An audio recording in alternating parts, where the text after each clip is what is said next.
여호수아 19장 1절로 23절 말씀까지 연결시켜도록 하겠습니다. 둘째로 시므온 곧 시므온 자손의 지파를 위하여 그들의 가족대로 제비를 뽑았으니 그들의 기업은 유다 자손의 기업 중에서라. 그들이 받을 기업은 브엘세바 곧 세바와 몰라다와 하살 수알과 발라와 에셈과 엘돌락과 부들과 호르마와 시글락과 벳 말가봇과 하살 수사와 벳 르바옷과 사루헨이니 13 성읍이요 또 그 마을들이며 또 아인과 림몬과 에델과 아산이니 4 성읍이요 또 그 마을들이며 또 네겝의 라마 곧 바알랏 브엘까지 이 성읍들을 둘러있는 모든 마을들이니 이는 시므온 자손의 지파가 그들의 가족대로 받은 기업이라. 시므온 자손의 이 기업은 유다 자손의 기업 중에서 취하였으니 이는 유다 자손의 분깃이 자기들에게 너무 많으므로 시므온 자손이 자기의 기업을 그들의 기업 중에서 받음이었더라. 셋째로 스불론 자손을 위하여 그들의 가족대로 제비를 뽑았으니 그들의 기업의 경계는 사릿까지이며 서쪽으로 올라가서 마알라에 이르러 답베셋을 만나 용르암 앞 시내를 만나고 사릿에서부터 동쪽으로 돌아 해뜨릉 쪽을 향하여 기슬롯 다볼의 경계에 이르고 다브라스로 나가서 야비아로 올라가고 또 거기서부터 동쪽으로 가드 헤베를 지나 엣 가산에 이르고 네아까지 연결된 림몬으로 나아가서 북쪽으로 돌아 한나돈에 이르고 입다일 골짜기에 이르러 끝이 되며 또 갓닷과 나알랄과 시므론과 이달라와 베들레헴이니 모두 12성읍과 그 마을들이라. 스불론 자손이 그들의 가족대로 받은 기업은 이 성읍들과 그 마을들이었더라. 넷째로 이사갈 곧 이사갈 자손을 위하여 그들의 가족대로 제비를 뽑았으니 그들의 지역은 이스라엘과 그슬롯과 수넴과 하바라임과 시온과 아나하랏과 라핏과 아사키시온과 에베스와 레멧과 엔간림과 엔하다와 벳 아베스이며 그 경계는 다불과 하사수마와 베세메스에 이르고 그 끝은 요단이니 모두 16성읍과 그 마을들이라. 같이요. 이사갈 자손 지파와 그 가족대로 받은 기업은 이 성읍들과 그 마을들이었다. 아멘. 이제 7지파의 분배가 18장에서부터 시작되었는데 첫 번째로 베냐민 지파였고요. 이제 두 번째로 시므온 지파. 시므온은 야곱의 둘째 아들이죠. 루벤은 요단 동쪽에 분배받았고 이제 시므온이 분배받고 셋째는 레위인데 레위는 제사지파라 12지파에 흩어졌고 네 번째 유다는 빅3에서 먼저 받았고 그 다음에 이사갈, 스불론, 그다음에 단 납달리, 갓 아셀인데 갓은 요단강 동쪽에 분배받았고 요셉, 에브라임, 므낫세 분배받았고 빅3에서 에브라임과 므낫세는 받았어요. 유다, 에브라임, 므낫세가 먼저 받았어요. 길갈에서요. 그리고 나서 이제 베냐민은 앞에 첫 번째로 받았고 이런 식으로 야곱의 12아들 중에 지파들이 기업을 분배받죠. 자, 둘째로 실로에서 두 번째예요. 앞서서 3번 길갈에서 이미 끝났고 그 다음에 요단강 동쪽은 모세가 2지파 반에게 해주었고 여기서 둘째로는 실로에서 뽑았던 베냐민에 이어서 두 번째 시므온이죠. 시므온 지파는 좀 특이한 게 1절과 9절에 나와 있는데요. 유다 자손의 기업 중에서 이렇게 반복되죠. 그러니까 시므온 지파는 독립적인 영토를 분배받지 않고 유다 지파 안에 있는 여기저기 흩어진 성읍에 분배받았어요. 좀 특이하죠? 유일해요. 왜냐하면 9절에 유다 자손의 분깃이 자기들에게 너무 많으므로 그래서 유다 자손의 분깃이 너무 많아서 유다 지파가 분배받은 지역 안의 성읍들을 시므온 자손에게 나눠준 거예요. 그리고 이 시므온 지파가 좀 독특한 것이 숫자가 작았어요. 원래 출애굽할 때는 그래서 민수기예요. 인구조사를 했다고 그래서 영어로 넘버스 이렇게 부르죠. 원래는 베미드바르라고 해서 원래 히브리어 성경 이름은 광야에서예요. 미드바르가 광야거든요. 배는 어디 안에서 광야 안에서 이게 민수기의 원래 이름인데 거기에 인구조사한 기록이 나와서 민수기 넘버스라고 이름을 지은 거예요. 근데 민수기에 두 번의 인구조사 내용이 나와요. 한 번은 민수기 1장에 출애굽 직후에 애굽에서 나왔을 때 12지파의 인구조사가 나오고요. 한 번은 민수기 26장에 가면 40년 광야 생활 끝나고 인구조사한 게 나와요. 그래서 1장과 26장 민수기의 인구조사를 지파별로 분석해보면 거의 대동소이해요. 20살 이상의 전쟁에 나갈 남자들만 인구조사했는데요. 민수기 1장에서 60만 3,550명이었어요. 민수기 26장에서는 60만 1,750명이었어요. 그러니까 거의 차이가 없는 거예요. 그 중에 지파별로 차이가 있는데 시므온 지파 차이가 제일 많이 나요. 민수기 1장에서 그러니까 출애굽 직후에 시므온 지파는 59,300명이었어요. 거의 6만 명, 700명 모자라는 6만 명이었는데 민수기 26장 14절에 보면 40년 광야 생활 끝나고 시므온 지파는 22,200명으로 줄어들어요. 거의 3분의 1가량으로 시므온 지파만 확 줄어들어요. 그래서 시므온 지파가 광야 40년 동안 무슨 일이 있었을까?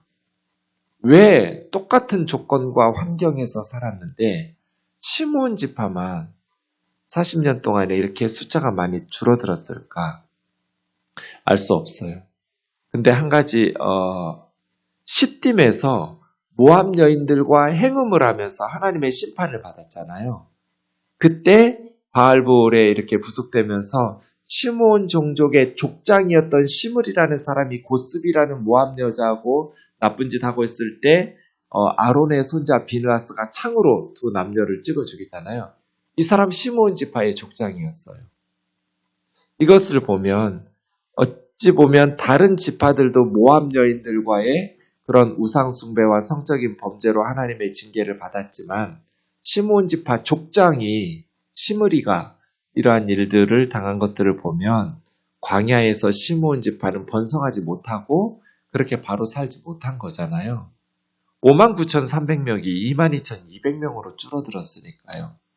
그런 의미에서 시므온 지파는 독립적인 기업을 분배받지 못하고 유다 지파 안에 있는 성읍들에 흩어져서 기업을 분배를 받습니다. 이때 유다 지파는 76,500명이었거든요. 3분의 1도 안 돼요. 시므온 지파가 유다 지파하고 비교해 보면.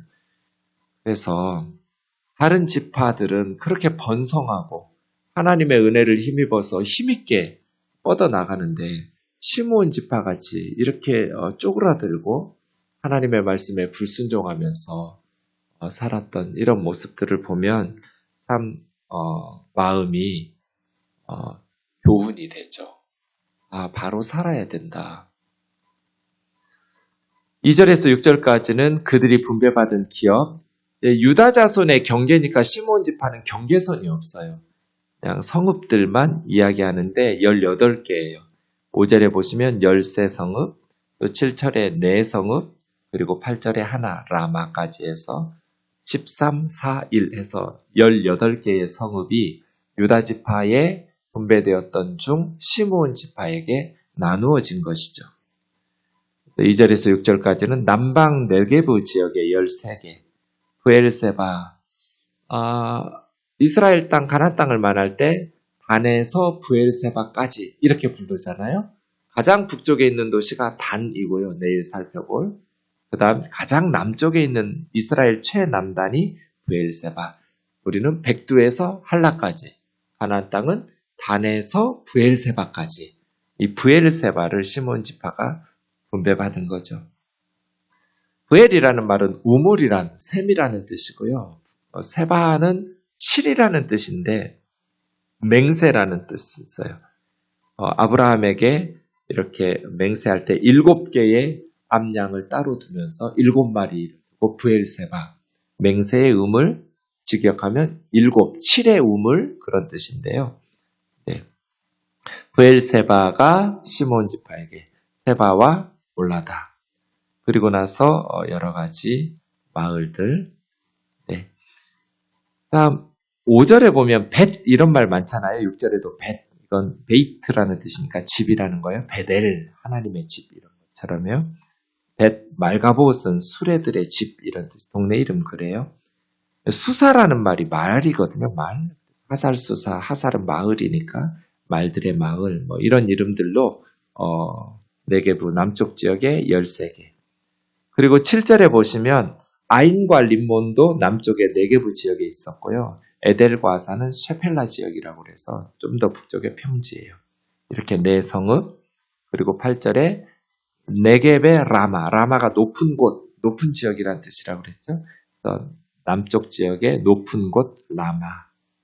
바알부엘, 바알랏부엘, 부엘이 우물, 셈인데요. 우물에 바알랏은 여주인. 그래서 최남단 부엘세바 쪽이에요. 이렇게 18개인데 유다 자손이 자기 분깃이 너무 많아서 시몬 자손에게 나누어 주었어요. 이것도 쉽지 않죠? 자기들이 제비 뽑은 지역이 너무 많으니까 한 지파에게 내주겠다. 성읍들을 18개를. 뭐 이런 식으로 말하기도 쉽지 않은데 유다 자손이 참 이렇게 이기적인 곳에는 분열이 일어나지만 이타적으로 공동체를 위해서 희생하는 유다 지파 같은 곳에는 하나됨과 화합의 역사가 일어나죠. 그래서 이 이유로 유다 지파와 시므온 지파는 언제나 하나처럼 뭉쳐 다녀요. 전쟁을 할 때도 역대상 12장 25절 보면 시므온의 군대가 유다 지파인 다윗의 군대와 연합하고요.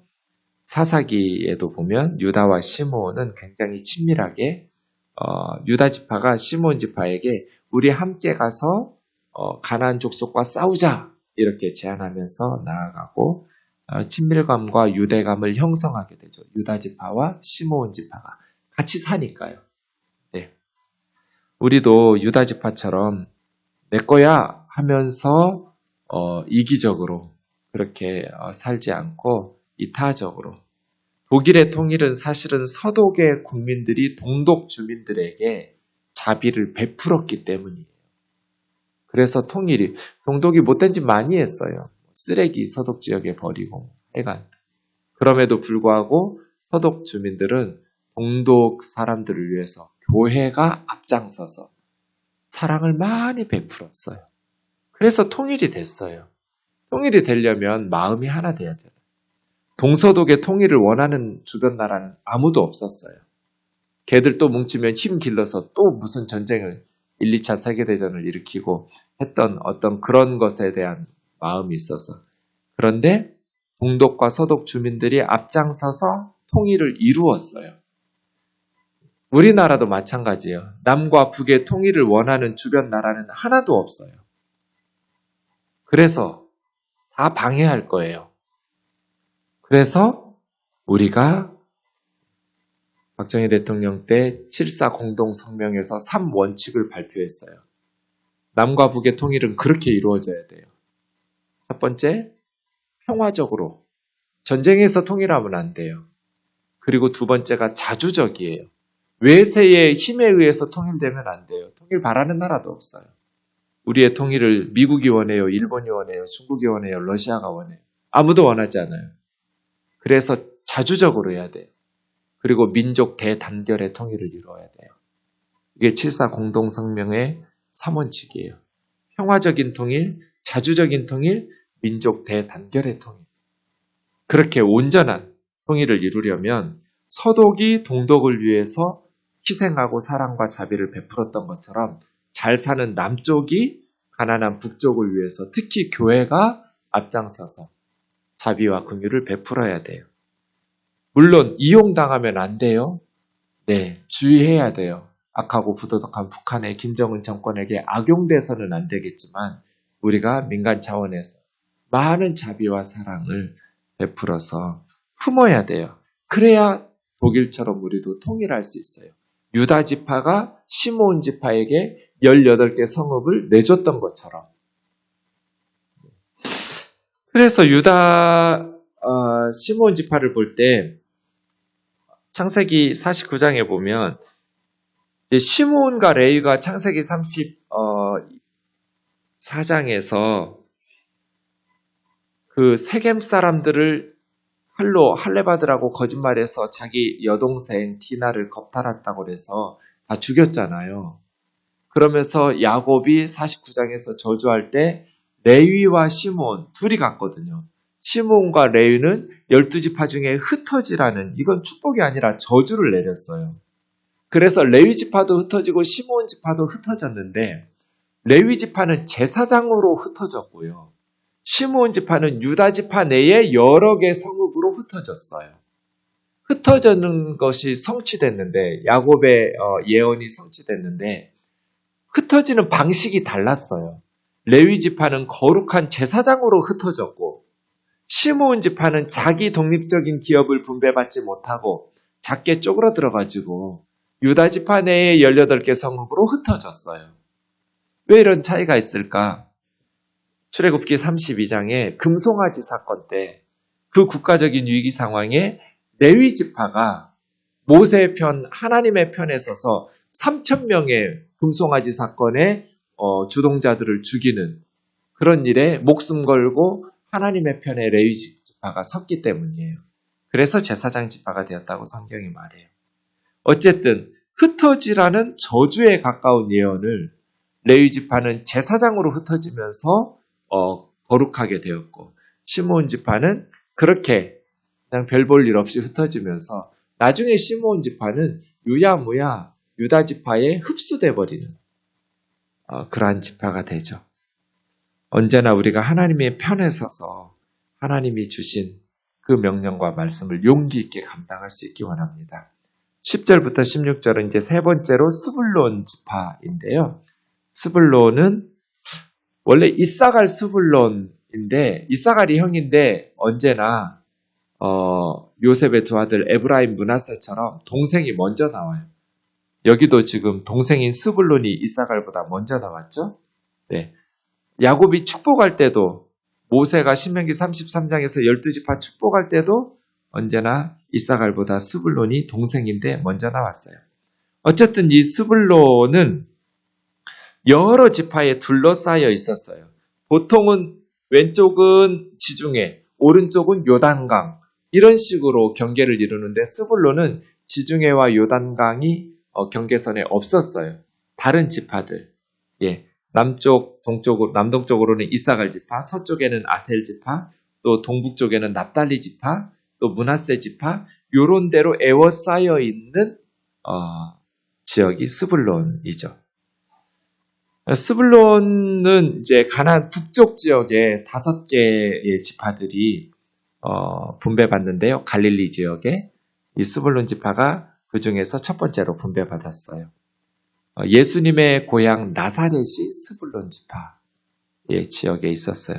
그런데 여기 여호수아의 나사렛이라는 성읍은 등장하지 않아요. 그만큼 나사렛은 조그만, 그냥 어지간한 힘께나 쓰는 성읍들은 다 기록하잖아요.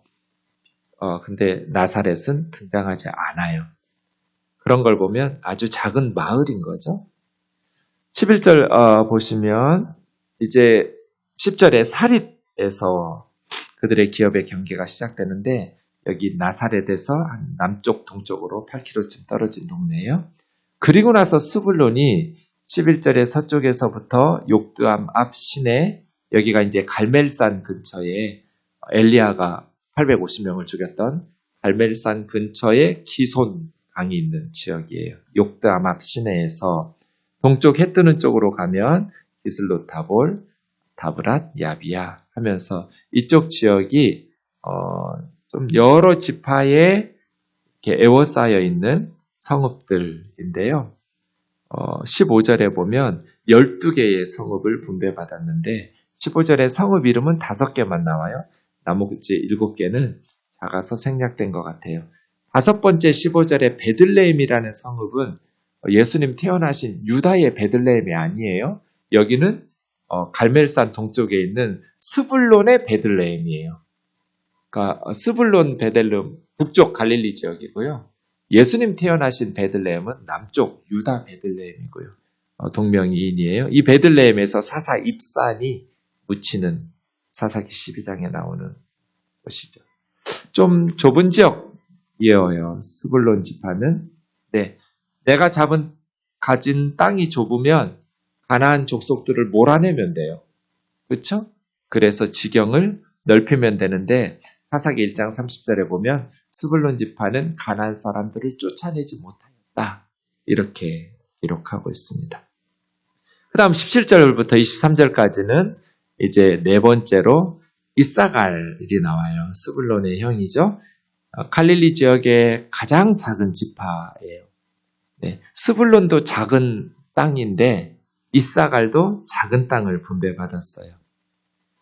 이사갈도 에워싸여 있어요. 남쪽에는 므낫세 지파가 있고 북서쪽에는 스불론 지파 있고 동쪽에는 요단강에 막혀 있고 또 동쪽으로는 납달리 지파가 있고 그들의 지역이 작았어요.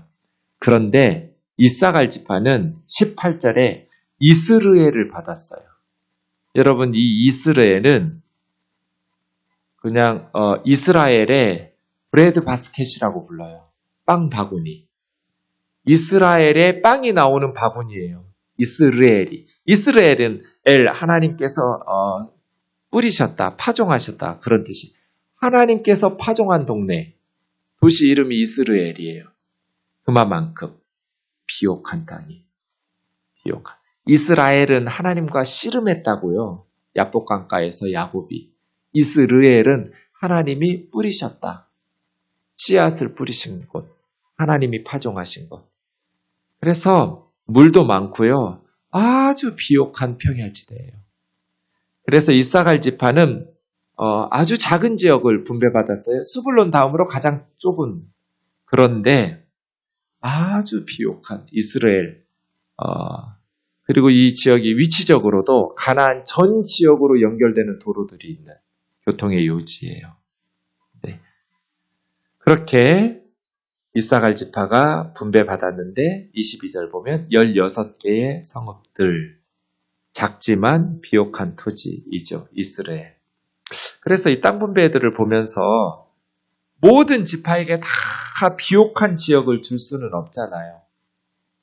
또 모든 지파에게 다 넓은 땅을 줄 수도 없잖아요. 그래서 그런 생각했어요. 남이 받은 기업과 비교하지 말아야겠구나. 왜 하나님 쟤들은 넓은 땅 주는데 우리 이사갈은 이렇게 좁게 줘요? 또 왜 하나님 저 이사갈한테는 이스라엘 저 비옥한 땅을 주는데 왜 우리는 이렇게 산지만 줘요? 왜 이렇게 황폐한 곳을 주세요? 이렇게 비교하면 그 사람들이 행복하게 살겠어요? 한 달란트 맡은 사람이 하나님 주신 것, 주인이, 주인 하나님이죠. 하나님 주신 것을 땅에다가 파묻어 버리고 아무것도 안 했어요. 왜 그렇게 살았어요? 게으르게, 악하게? 2달란트, 5달란트 받은 사람과 자기가 받은 걸 비교했기 때문이잖아요. 그래서 이 기업들 분배받은 것들을 보면서 남의 것하고 비교하면 행복하게 살 수 없게.